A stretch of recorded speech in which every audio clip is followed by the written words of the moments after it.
사무엘하는 사무엘상과 본래 하나의 책이에요. 그런데 6세기에 처음으로 인쇄업자에 의해서 사무엘상과 하로 나눴습니다.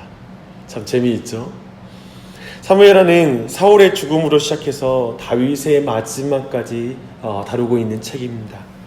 우리는 다윗이 사울 아래에서 얼마나 쫓기는 인생을 살았는지를 잘 알고 있습니다. 하나님이 세운 참된 왕이 하나님이 이미 폐위한 왕에 의해서 고난을 당한 것입니다.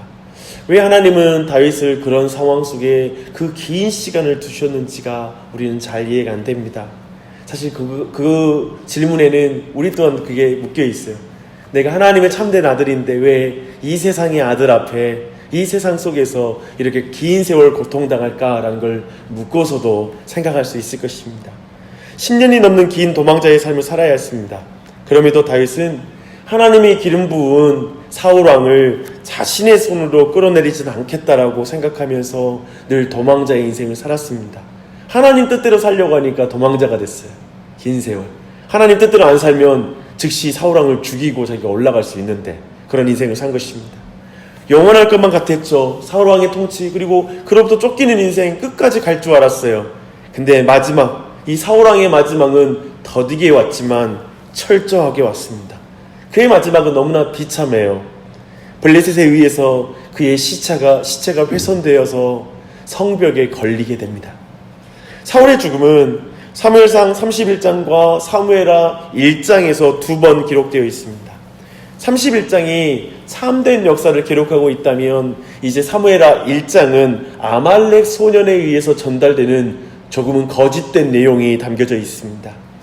이 아말렉 소년은 이스라엘 중에 거하면서 하나님을 섬기는 외국인의 아들이라고 말하고 있습니다. 그의 거짓된 보고의 내용과 그 신분은 매우 의심스러워요.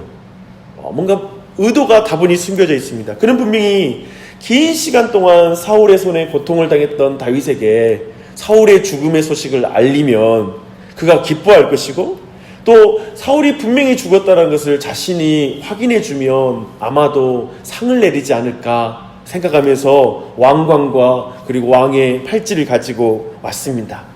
그런데 다윗은 이 여호와의 기름 부은 자를 죽인 것을 제 몫으로 그 아말렉 청년을 사형에 처합니다. 우리는 사울과 요나단의 이 죽음에 보이는 다윗의 마음을 이해할 수 없는 감정으로 보게 돼요. 그 이후로 이어진 내용을 보면 긴 시간 자신의 인생을 고통스럽게 만든 사울의 죽음 앞에 그는 옷을 찢고 또 울면서 금식하면서 애곡합니다. 그는 사울이라는 용맹스러운 지도자를 잃은 슬픔과 형과 같은 또 사랑스러운 친구였던 그 요나단을 잃은 슬픔을 노래합니다.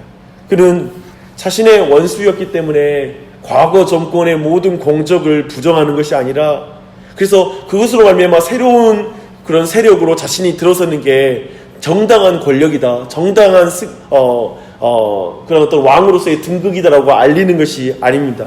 그는 사울에 의해서 누렸던 평화와 안정에 대해서 칭송하고 그걸 인정하고 노래합니다.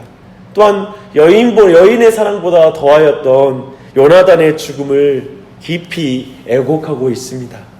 이런 다윗의 모습은 제 개인적으로는 삼국지에서 사마이라는 그 인물을 보면서 되게 어떤 사람의 처세술, 고도의 처세술로 슬퍼하면서 사람들의 민심을 얻어가는 그런 모습들을 보는 입장에서는 아마도 이것이 어떤 고도의 어떤 처세술이 아니었는가라는 생각이 들 정도의 모습입니다. 왜냐하면 우리 모두 원수를 향해 극복하지 못하는 감정을 우리는 가지고 있기 때문에 그렇습니다. 우리가 다윗이라면 사울의 죽음을 기뻐하지는 않았더라도, 내색하지는 않았더라도 시원함을 느낄 것이라고 생각하기 때문에 그렇습니다. 우리라면 진심으로 울고 슬퍼하기는 힘들었을 것 같아요. 그런 전제를 가졌기 때문에 우리는 그런 식으로 해석이 되는 것입니다. 그런데 우리가 사무엘상에서 본 것처럼 다윗은 사울을 죽일 수 있는 두 번의 완벽한 기회가 있었어요. 그것을 이미 거절했기 때문에 지금 다윗의 슬픔의 진정성을 보여주는 증거가 사무엘상에 자세하게 기록되어 있습니다. 우리네 인생을 보십시오. 우리에게 고통을 안겨주는 인간관계들이 있어요. 그런 관계가 지속되면 사실 우리의 정서도 파괴가 되고요, 우리의 마음도 엉망이 되게 됩니다. 깨어진 관계는 사실 우리 자신을 가장 먼저 깨뜨려요. 원수가 생기면 제일 먼저 내가 그에게 안 갚음할 때 내가 이미 잔인한 사람이 되어 있습니다. 어떻게 다윗의 마음은 긴 도망자의 인생의 여정을 거치면서도 분노라는 감정에 일그러지지 않았을까요? 우리에게 고통을 안겨준 사람의 실패와 죽음 앞에 우리가 자연스럽게 가지는 그 감정을 왜 다윗은 갖지 않는 것일까요? 이것은 고통스러운 관계를 경험한 사람, 그리고 지금 어쩌면 마음 가운데 고통스러운 관계 때문에 분노하고 있는 사람들에게는 너무나 중요한 메시지입니다. 20절을 보면 다윗은 사울의 죽음으로 블레셋 사람이 하나님의 이름을 모욕하는 것이 두렵다라고 그는 그렇게 말해요. 뭐냐면 자신의 이름보다 하나님의 이름을 더 사랑하는 마음이 다윗에게 있는 거예요. 다윗은 인간관계에서 자신의 이름보다 하나님의 이름이 중요하게 개인적인 복수심을 품는 사람이 아닌 거예요. 또한 19절에 또 다른 단서가 있어요. 이스라엘아 너의 영광이 산 위에서 죽임을 당하여도다. 다윗은 그저 자신의 정치적 입장만을 고려하는 것이 아니라 하나님의 영광과 그 영예를 더 중요하게 생각하는 그 마음의 중심을 가진 거예요. 주목하십시오. 우리의 마음이 하나님의 영광과 교회에 두신 그 영예에 있다면 다윗처럼 마음을 지킬 수 있는 거예요. 근데 내 개인적으로 나를 모욕하는구나, 내 이름 더럽히는구나, 너가 나를 무시해? 라고 개인적인 관계로만 모든 관계를 생각하면 분노가 생기는 거예요. 분노라는 감정을 이길 수가 없는 거예요. 이게 굉장히 중요합니다. 우리가 교회든지 가정이든지 모든 영역에 우리는 갈등, 세상에 경험하는데 항상 이 중심을 잊어서는 안 될 것입니다. 이제 2장부터는 다윗이 이스라엘 전체의 왕이 되는 과정을 보여줍니다. 사울이 죽었지만 다윗이 바로 왕이 된 게 아니에요. 무려 7년이라는 세월이 걸려 다윗은 이스라엘 전체의 왕이 되는 것을 보게 됩니다. 이 기간에 이스라엘에 2명의 왕이 있었습니다. 사울과 함께 3명의 아들이 죽었지만 이스보셋이라는 아들이 또 있어요. 그는 아브넬이라는 군대 장관에 의해서 꼭두각시 왕이 됩니다. 이런 상황에서 우리가 주목할 것은 다윗 왕이에요. 다윗은 지금 사울 왕이 죽었는데 서두르지를 않아요. 그는 하나님께 묻고 헤브론에 올라갑니다. 다윗은 헤브론에서 유다 지파의 왕으로 세움을 받습니다. 근데 이때 아주 독특한 행위를 합니다. 사울에게 늘 우호적이었고 사울이 죽은 후에 그를 장사를 지내주었던 길르앗 야베스, 즉 요단 동편의 지파 사람들에게 복을 빌어주는 거예요. 신기하죠? 이것은 참으로 다윗이 정치적으로 행동하는 왕이 아니라 신앙적으로 행동하는 왕이었다는 걸 보여주고 있어요. 이것이 왕으로 첫 번째 그가 행한 일이에요. 성경에 여기 기록된 첫 메시지가 원수와 같은 사울을 어쩌면 장사 지내줬던, 그래서 다윗이 유다의 왕이 되는 게 너무 두려운 사람들, 그래서 이제 보복을 당할 거라고 두려운 사람들에게 가장 먼저 손을 내밀고 그들에게 화해의 메시지, 아니 자신은 그런 마음 품고 있는 게 아니라 나는 너희들이 잘했다고 생각해 라는 메시지를 주는 거예요. 그럼에도 유다 지파를 제외한 대부분의 지파는 여전히 이스보셋을 왕으로 섬깁니다. 아브넬은 다윗과 내전을 이제 치르게 돼요. 모든 내전은 최악이죠. 하지만 이스라엘의 내전은 굉장히 심각한 거예요. 사실 다윗은 이 내전을 피하고 싶었을 거예요. 그래서 7년 동안 기다리는 거예요. 자기 힘으로 왕이 되고자 하는 게 아니라 자기 칼로 왕이 되는 길을 선택한 게 아니라 내전을 통해 왕이 되겠다는 거 하는 게 아니라 하나님의 때에 분명히 평화롭게 왕이 될 날을 기다렸을 거예요. 근데 실제로 그 아브넬이 계속 싸움을 걸어왔기 때문에 결국 내전이 일어납니다. 어떻게 다윗은 이렇게 때를 기다릴 수 있을까요? 이 또한 그가 그냥 이스라엘 왕이 되는 게 그 인생의 목적이 아닌 거예요. 그는 자기 방법대로 하나님 앞에 왕이 되고 싶은 사람이 아닌 거예요. 인간적인 방법으로 왕이 되고 싶은 마음이 없는 거예요. 힘이 있어도 그렇게 하지 않아요. 도리어 더 신중하게 하나님께 묻고 행하는 거예요. 이게 다윗의 특징이에요. 묻고 행하는 것. 확실한 순간에도 환경을 보고 하나님의 뜻을 생각하고 나아가지 않아요. 환경이 그에게 중요하지 않아요. 환경을 통해 인도함 받는 사람은 언제나 자기 기준, 자기 판단으로 하나님 뜻이라고 믿고 나아가게 되거든요. 늘 자기 유리한 식으로 환경을 해석하거든요. 그래서 항상 그런 의미에서 다윗은 서둘러서 자신의 손으로 이 일을 처리하게 되면 큰 고통이 당할 걸 알고 있는 거예요. 그래서 하나님께 묻고 행하는 거예요. 바보 같지만 하나님께 묻고 하나님의 때를 기다려야 됩니다. 하나님께 묻고 행하는 것이 가장 중요해요. 그것이 성도가 성령의 인도함을 받는다는 뜻입니다. 혈기대로 살지 않고 육체의 욕심대로 사는 것이 아니라 성령의 소욕에 따라 행하는 게 그 키는 뭐냐면 하나님께 묻고 행하는 것입니다. 사랑하는 여러분, 오늘 이 아침에 뭐 때문에 이 자리에 와 있어요? 환경 보고 행하는 게 아니라 하나님께 묻고 행하는 거예요. 하나님께 기도하고 행하는 거예요. 중요하죠. 그리고 이제 3장은 전쟁이 계속될수록 다윗의 집이 강해지고 사울의 집은 점점 약화되었다라는 내용으로 이어지고 있습니다.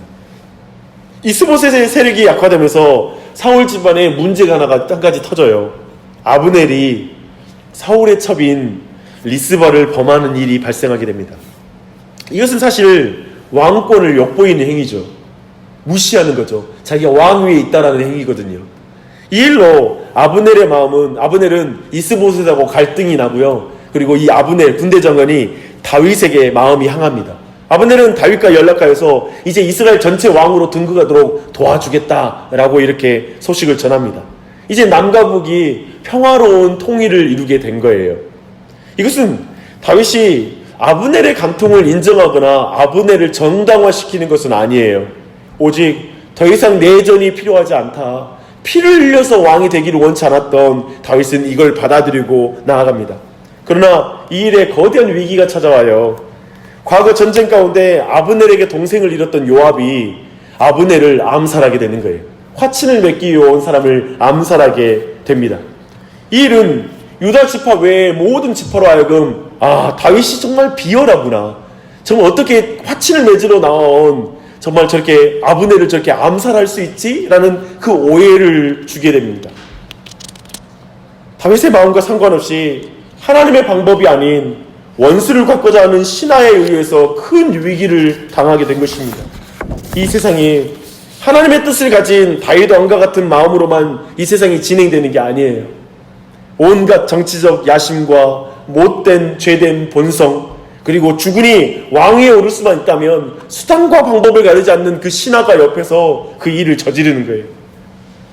다윗은 아브넬을 위하여 애가를 부름으로 다시 이스라엘 전체의 마음을 돌리는 것으로 3장의 내용이 마무리됩니다. 이렇게 보면 3장의 내용은 다윗과 요압을 대조해서 보여주고 있어요. 사실 1장부터 3장까지 모든 내용을 이 다윗과 요압이 지금 대조해서 보여줍니다. 요압은 개인적인 원수심에 사로잡혀서 마음이 망가진 사람이에요. 그리고 하나님께 묻고 기도하는 게 아니라 직접 피를 흘리고 사람을 죽이는 사람이에요. 그러나 다윗은 할 수만 있다면 피를 흘리기를 원치 않아요. 그 마음이 원수가 있어도 그 마음의 원수의 미움으로 그가 마음이 망가지지 않았어요. 그리고 도리어 하나님께 기도하며 나아가는 사람이에요. 원수로 말하면 다윗처럼 많은 원수를 맺을 인생이 없잖아요. 정말 많은 인생을 원수로 맺었을 거예요. 그리고 요압은 직접 원수를 갚는 자예요. 다윗은 직접 원수를 갚지 않아요. 요압은 내면이 복수심으로 파괴된 사람이지만 다윗은 그렇지 않아요. 다윗이 원수 갚는 일과 피 흘리기를 피함으로써 결국 얻게 되는 것은 백성의 마음입니다. 하나님의 인정입니다. 망가지지 않는 마음, 순전한 마음은 하나님만 아시는 것이 아니라 결국 사람들도 아는 거예요. 근데 그 세월이 7년이에요. 여러분, 누구와 7년 동안 화해하기 위해서 살아본 적이 있어요? 긴 세월 모함을 당하고 오해를 당하고 그런 갈등 속에서 여러분 마음을 지키면서 가는 게 얼마나 힘든지 우리도 알잖아요.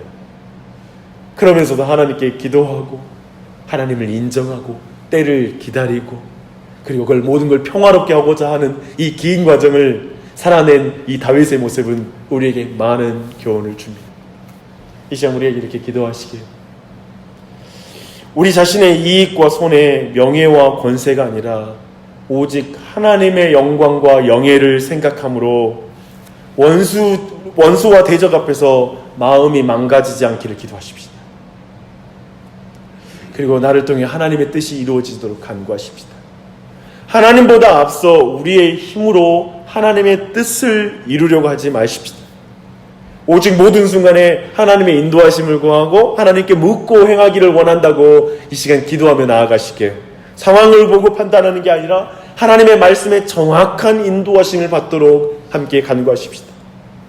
망가진 내면으로 원수가 없는 요압의 인생이 아니라 늘 하나님께 묻고 나아감으로 다윗의 인생 살기를 원합니다 라고 간구하고, 그러한 나의 자녀들 되게 해주십시오, 그러한 우리 교회가 되게 해주십시오 라고 우리 각자 그렇게 기도하는 이 아침이 되길 바랍니다.